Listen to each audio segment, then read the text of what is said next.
हरियाणा विद्युत विनियामक आयोग ने बिजली शुल्क बढ़ाने को लेकर लिए उद्योगपतियों, घरेलू उपभोक्ताओं, किसानों से सुझाव लिए। इस दौरान उद्योगपतियों ने आयोग के अध्यक्ष को विभिन्न सुझाव दिए, जबकि किसान नेता सतपाल कौशिक ने सुझाव दिया कि बिजली कटौती के बारे में एडवांस में बताया जाए। फीडर बंद करने से उपभोक्ताओं के साथ साथ बिजली निगम को भी आर्थिक नुकसान होता है, उसे रोका जाए। यमुनानगर में आयोजित कार्यक्रम में बोलते हुए उद्योगपतियों ने अपने सुझाव रखे। वहीं किसान नेता सतपाल कौशिक ने कहा कि किसानों को बिजली खेतों के लिए रात को दी जाती है, वो बंद करके दिन में दी जाए। जिसे फीडर के तहत बिजली में मरम्मत का काम करना है, वो अकेले इस इलाके की बिजली बंद की जाए। एक फीडर की बिजली की मरम्मत के लिए 7 से 8 फीडर बंद कर दिए जाते हैं। इस दौरान बिजली का उत्पादन तो जारी रहता है, लेकिन सप्लाई नहीं होती है, जिससे बिजली वितरण निगम को नुकसान होता है। देखिए, अगले साल के लिए जो हमने 26-23 के लिए टैरिफ डिटरमिन करनी है, तो उस टैरिफ डिटरमिन करने के लिए डिस्कॉम ने अपनी पिटीशन फाइल की है हमारे यहाँ पर कि उन्होंने अपना क्या क्या उनके खर्चे हुए हैं, कहाँ से उन्होंने कितने रेट में परचेज की है। तो पब्लिक की ओपिनियन लेने के लिए हम आए हैं कि पब्लिक की ओपिनियन ली जाए कि कहाँ पर टैरिफ में हम रिडक्शन दे सकते हैं, कि जो उन्होंने अपने खर्चे दिखाए हैं, कहाँ ज्यादा दिखाए हैं, कहाँ कम दिखाए हैं। वो आज उपभोक्ताओं ने उस विषय पर बहुत अच्छी स्टडी कर बताया भी है कि कहाँ पर हम टैरिफ में रिडक्शन कर सकते हैं। तो उस सब पब्लिक की ओपिनियन लेने के लिए हम न केवल यमुनानगर में आए, इसके अलावा हम गुड़गांव, पानीपत, हिसार और यहाँ यमुनानगर में आ जाए। इससे पहले पहली मीटिंग हमने पंचकुला में की थी। तो हमारे से पहले जो कमीशन रहते तो पंचकुला में ही करते थे।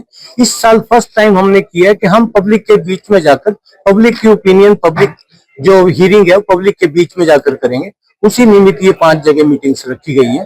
सर, जिस तरीके से आप मतलब पंचकुला हेडक्वार्टर रूट के आप गांव अपने जा रहे हैं जिलावार, तो किस तरह का फायदा देखते हैं? अधिक पब्लिक की इन्वॉल्वमेंट होगी।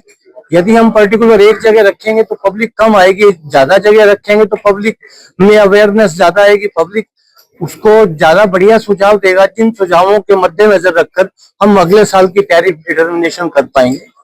पहला उद्देश्य तो हमारा ये है कि जागरूकता को लाना सभी उपभोक्ताओं में, चाहे वो इंडस्ट्रियल उपभोक्ता है, कमर्शियल है या डोमेस्टिक उपभोक्ता है, उनमें जागरूकता हो।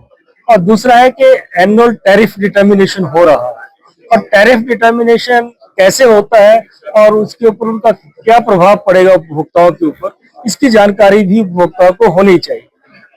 इसमें सर चीप एंड बेस्ट की पॉलिसी आती है। हर आदमी चाहता है सामान सस्ता मिले, बट क्वालिटी का मिले, टिकाऊ भी मिले।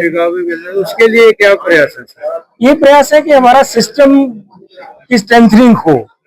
हमारे सब स्टेशन हैं, हमारे ट्रांसफार्मर्स हैं, हमारी एचटी लाइन्स हैं, एचटी-एलटी लाइन्स का एक एप्रोप्रिएट रेशियो हो तो सिस्टम ठीक होगा। केबलिंग है, जैसे ओवरहेड केबलिंग है हमारी, तो वो अंडरग्राउंड जब हो जाएगी तो और सिस्टम स्टेबल हो जाएगा। सर, जैसे बिजली की डिमांड बढ़ती जा रही है, पहले घर में एक लाइट थी, एसी, फ्रिज आए, उसके बाद खाना, आज गाड़ियां, ट्रेन सब बिजली से चल रही है, तो बहुत ज्यादा प्रोडक्शन की जरूरत है।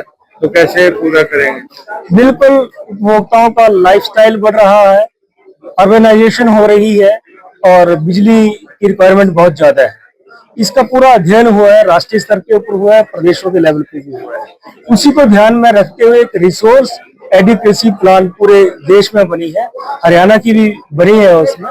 तो उसके मुताबिक बिजली की रिक्वायरमेंट क्या होगी, वो बिजली प्रोक्योर जो है, कुछ हमारा अपना डोमेस्टिक जनरेशन है, इसके अलावा जो प्रोक्योरमेंट है लॉन्ग टर्म का, मीडियम टर्म का, शॉर्ट टर्म का, जो कमी रह जाती है तो कमिश्नर डिस्कॉम को ये भी अलाउ करता है कि वो पावर एक्सचेंज से बिजली खरीद सकता है। इसमें से